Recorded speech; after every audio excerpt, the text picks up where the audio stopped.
autoestima é um negócio muito doido, né? Eu quero que você preste muita atenção na empolgação da torcida do Vasco já no fim do jogo contra o Bangu, quando estava tudo decidido, ó.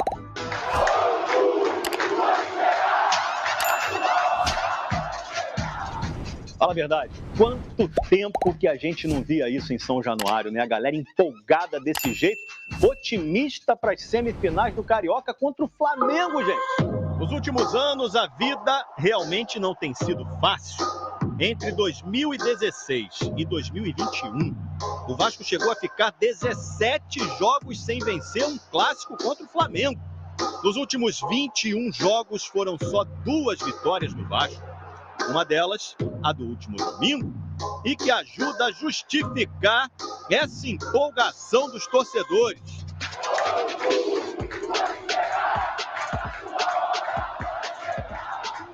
Hoje eu tenho certeza que eles têm muito mais respeito por nós do que talvez eles tinham no início da temporada. Contra o Bangu, o Vasco buscava uma vitória para terminar a primeira fase na segunda posição. E com 4 minutos, o time já saiu na frente. A zaga bobeou, mas o Gabriel Peck não. De cabeça, Pumita Rodrigues quase fez o segundo. Nos primeiros 20 minutos, o Vasco mandou no jogo. Mas aí, o Bangu começou a gostar da partida. Teve algumas chances. O goleiro Léo Jardim fez boas defesas. O Jair teve a chance de aumentar e parou no goleiro Matheus Santilho. Até que no finzinho do primeiro tempo, Paulo Vitor foi derrubado e o árbitro marcou pênalti para o Vasco.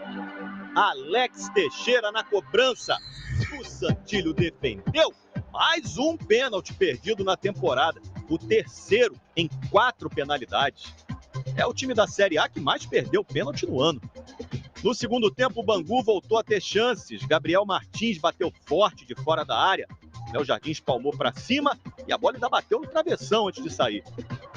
Logo depois, Adson levou o segundo amarelo, foi expulso. O Bangu ficou com 1 a menos. Nos acréscimos, Nenê cobrou escanteio e Pedro Raul fez o segundo. Vasco 2 a 0. Com direito ao artilheiro do time, reverenciando o Nenê pela assistência. O gol no fim deixou São Januário no clima. E aí vieram as provocações ao Flamengo, né?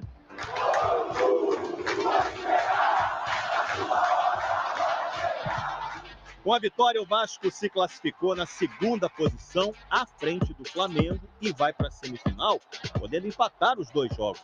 E o primeiro já é segunda-feira. A gente vai enfrentar uma grande equipe, uma equipe que vem com conquistas recentes ao longo dos anos, um elenco extremamente competente, vitorioso, que por mais que talvez não esteja no seu melhor momento, sempre é perigoso. O clima é de humildade no vestiário, agora, na torcida.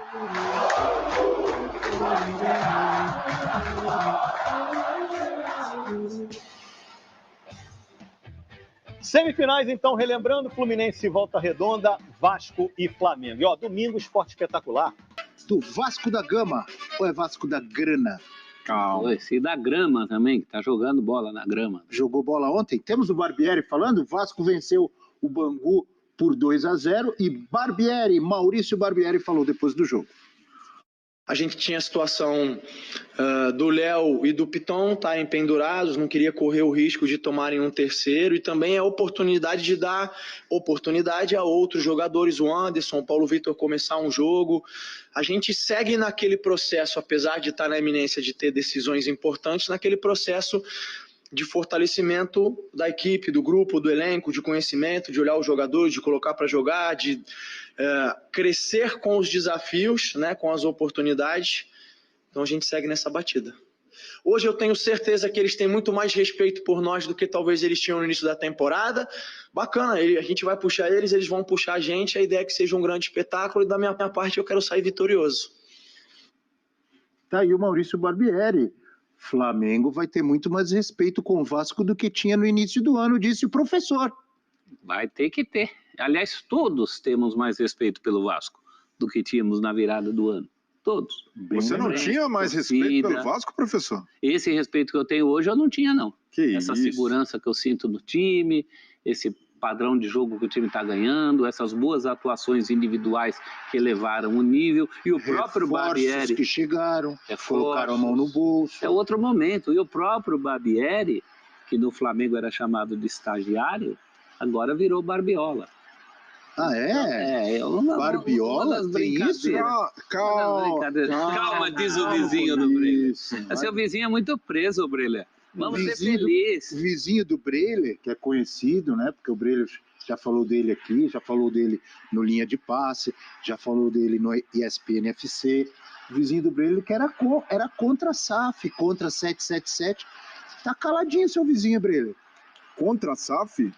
Contra a forma como a SAF foi feita. E ele é desconfiado ainda, ele ainda tem o pé atrás. Olha, o Botafogo começou ali, o amor com John Textor, daqui a pouco não é mais o amor, vendeu jogadores, não repôs. Então é preciso ir com calma, esperar, é investimento de longo prazo, como dizem, então é preciso ver a consistência desses investimentos. E mesmo o Vasco tendo investido mais de 100 milhões de reais em contratações de reforços, foram 13, ainda precisa mapear no mercado algumas posições. E é natural, porque o Vasco carece, desde o ano passado, de uma remontagem total. Isso ainda está acontecendo, e é por isso que a gente vê oscilações, como ontem. Ontem foi um jogo em que o Vasco oscilou. Você viu o GC aí? Mas fez o suficiente. Viu já, não? Não. A pergunta que foi feita? Já tem pergunta? Pela nossa produção, você não leu ali embaixo quando você falava? Repete para ele, professor. Ali estava escrito assim, Pedro Raul já superou a desconfiança do vizinho do Breler? Estava escrito isso? Eu não vi. Escrito, o vizinho, estava ali. Não, o vizinho do Breler Tava ali, foi de novo aí. Meu vizinho vai começar a ficar tímido. Ele não gosta de aparecer, ele é o corneteiro de WhatsApp. Não. Ele já superou a desconfiança. Que coisa maravilhosa, hein? O meu vizinho é um cara cético. Tanto é que ele foi apelidado aqui nesse programa de cético. 3 vezes. 777, Exato. cético. Esse é o meu vizinho. Mas é natural, como um torcedor que é. Sobre Pedro Raul, é um jogador que tem jogado bem. Opa! Tem. Desde o ano passado, por isso que o Vasco foi atrás dele. Mas ainda precisa de muitas finalizações para marcar. Ontem mesmo ele finalizou 7 vezes, mas não teve tantas oportunidades claras, é verdade. Mas é um jogador que precisa ser mais efetivo na frente do gol. Agora, que o Se continuar fazendo golzinho todo jogo, tá bonito, né? Tá bom? O início legal, tá bem. 7 gols em 10 jogos oficiais, como você gosta, sem contar os amistosos. Um bom retrospecto. Não gosto não, como deve ser. Um bom retrospecto, mas ainda assim, acho que precisa trabalhar cobrança de pênaltis. Aliás, Alex Teixeira. Ontem não foi ele que bateu o pênalti. Mas o Barbieri, para mim, acertou ao dar oportunidade a outro jogador. Isso não significa queimar o Pedro Raul. O Pedro Raul não serve mais para bater pênaltis, mas precisa ter uma alternativa a um jogador que desperdiçou 2. Então, de alguma maneira, é até uma forma de preservar o Pedro Raul, de manter a confiança alta e criar alternativas ao batedor. O Vasco, que eu acho? O Vasco acerta, o Barbieri acerta, dá oportunidades, tentar outros batedores, já que o Pedro Raul tinha perdido 2, né? Perdeu 2. Inclusive um no clássico.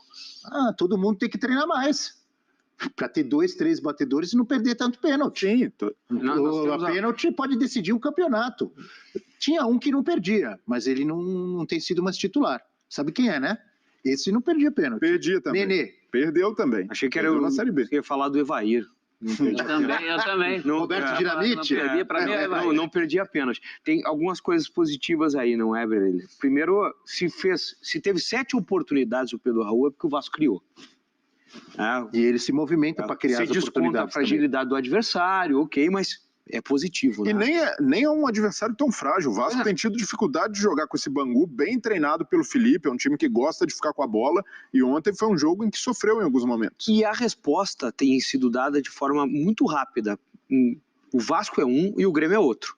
Né? A gente está falando de times que foram remontados, né? Que trocou a fotografia quase que por completo. E a primeira amostra, a arrancada, ela é muito positiva, o que é uma exceção. O que é uma exceção. Então, esses conseguiram voltando à temática do tempo, né? Eles conseguiram prolongar o seu tempo, né? Que poderia ser mais curto para o Barbieri, poderia ser mais curto para o Renato se a resposta não vem de imediato. E ela veio. É óbvio que o campeonato estadual, muitas vezes as pessoas ou nós mesmos nos empolgamos e você tem que esperar. Senhor, o senhor se empolga com o estadual, campeonato carioca no passado, você estava empolgadão. Ele tá andando muito com o vizinho dele. Olha lá como ele fica. Ele fica, né? Até tremedeira. O que eu ia dizer, quando o Breler, influenciado pelo vizinho dele, me interrompeu. Ele recebeu um zap. Ele recebeu o zap. O vizinho agora ficou famoso, seguinte, que entrou no GC. O Vasco, olha as contratações que chegaram e já estão dando resposta. Falávamos do Pedro Raul, Jair, Puma, Mita, o Léo. O Léo, o senhor mesmo falou e elogiou o Léo, porque ele está jogando bem. O Lucas Piton, já falamos de 4 ou 5 aí que chegaram e tem jogado bem. Tem que esperar, porque depois vem o Campeonato Brasileiro, é mais complicado. O Vasco, infelizmente, para o Vasco não estar nas competições internacionais, mas tem Campeonato Brasileiro, tem Copa do Brasil, então vem coisa mais difícil. Mas no campeonato que eles estão respondendo bem. Não estão. A defesa inteira mudou. Léo Jardim, mais uma boa partida, até deu alguns sustos, algumas rebatidas meio atabalhoadas, mas fez boas defesas, ajudou a segurar a pressão do Bangu.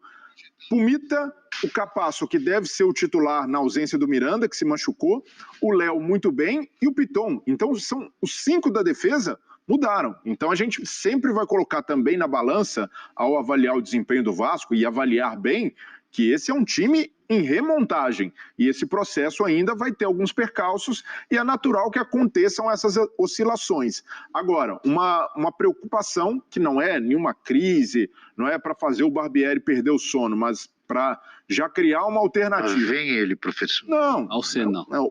Observação técnica o vizinho de campo. Ponto.